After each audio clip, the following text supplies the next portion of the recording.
joining us for a little bit, and you didn't tell him why, did you? No, I just said you were going to suck up. Yeah, that's basically it. Gun Talk host is here on Keel Sundays 1 till 4, Mr. Tom Gresham. Hey, Mr. Tom, welcome back to Keel. How you doing this morning? Good morning, gentlemen and ladies. So let me run down sort of, this is kind of a lengthy setup, but we have plenty of time.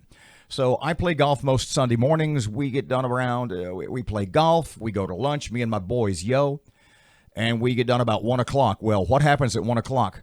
Gun Talk with Tom Gresham comes on. So in the first segment or so, it takes me probably about 20 or 25 minutes to get home. And I listen to the first couple of segments always, and it's always awesome, just so you know. But on Sunday, you were so great that I literally drove around in the car until about 5 minutes to 2, listening to your entire first hour. And I said to Erin yesterday, we need to get Mr. Tom on. She said, why? I said, I just want to, pardon me, I want to kiss his ass for a while because he is so incredible. And there was a phrase you used, and I know I'm teeing it up for you, and you're welcome in advance. There was a phrase you used in reference to the Second Amendment and Venezuela and the anniversary of Tiananmen Square in China, in communist China, and you said, who would want to cede?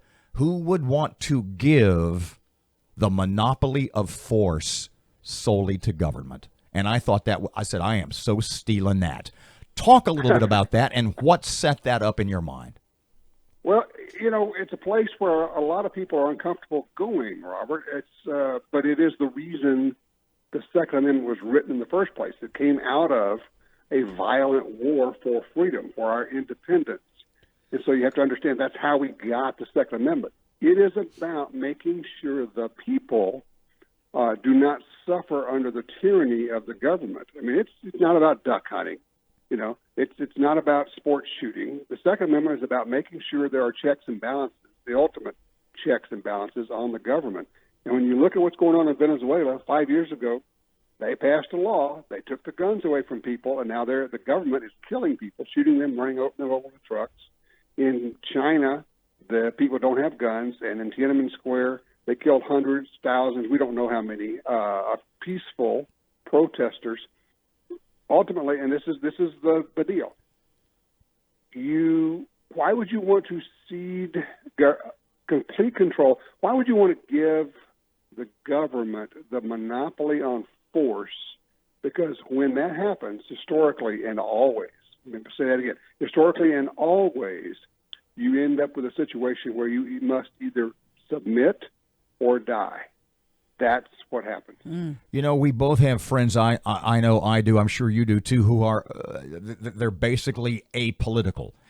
And their sense of America is the difference between the Republicans and the Democrats or the right wing and the left wing is, it's basically kind of what we grew up with when there were two parties, but it's America. How far off track can one get? How un-American could we possibly be? And yet I look at the leftists in this country right now, and they do things that I just find, bluntly speaking, absolutely frightening.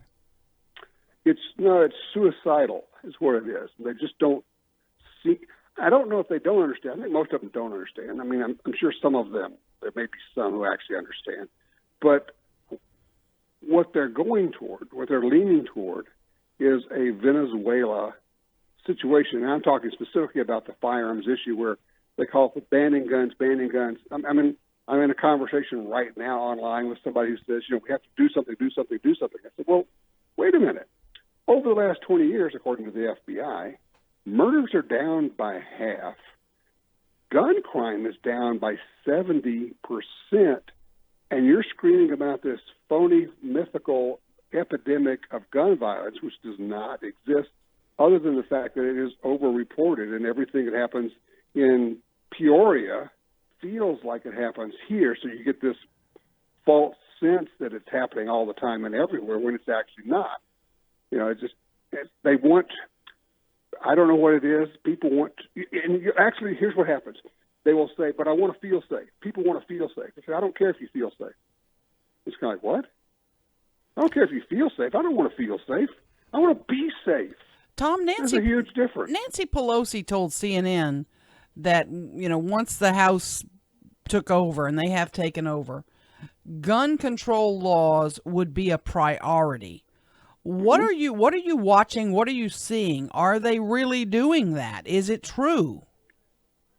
Well, what they're doing is, fortunately, we still have the Senate as a wall right now.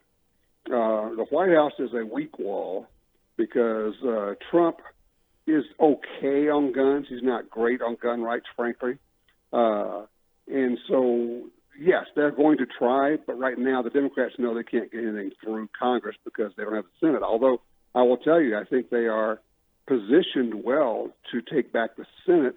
And at that point, it's Katie bar the door. Even if Trump gets reelected, it's going to be difficult. And let me ask you this. When you talk about, do we want to cede all our power to government with regard to guns, not only will government have all the guns, but criminals find a way to get the guns. Yeah, it's the funniest thing. Criminals, by definition, don't obey the laws. Right. So, it's that whole, it's the perfect example is gun-free zones. Once again, in Virginia Beach, we see a criminal taking a gun into a gun-free zone, and no one else has a way to stop that person over and over and over again. Schools, municipalities, wherever they have gun-free zones, it's an open shooting invitation for bad guys because they don't obey the law. You're right, Aaron. It's sophomoric. It's a 9-year-old can figure this stuff out, and I don't understand, on the one hand, where they're coming from, but on the other hand, I do actually, because it somehow helps them with their personal sense of I am superior and I must do something even though it's nonsensical. And so that's what we're left with. And those of us who say, you know what, I'm going to take care of my family. The truth of it is we're going to take care of our families, and I don't care what kind of gun laws they pass. A great number of Americans will ignore them. And that's kind of the very awkward, difficult place where we are. Tom Gresham, Gun Talk, Sundays 1 till 4 on Keel. I know it's early in the week, only Tuesday, but what's coming up this Sunday? Well, we're going to be talking about what's going on with gun laws, most certainly, and then we're going to have Steve Fiested on. He is the editor-publisher of the Blue Book of Gun Values, so when people want to know what's this gun worth that I have, they call in, and Steve can give them the values on anything. He is that good. By the way, Robert, you know what shooters call a golf course, don't you? No, Tom, what? It is a waste of a perfectly good shooting range. Oh, Tom. Oh, gosh. Well, in that case, I'll be taking my gun out on this. Plus, I got a couple of friends that piss me off, so that'll be perfect. Have a great day, Tom. Tom Gresham, Gun Talk, Sundays 1 till 4. Appreciate it as always, and keep up the awesome work, man. It's my pleasure entirely.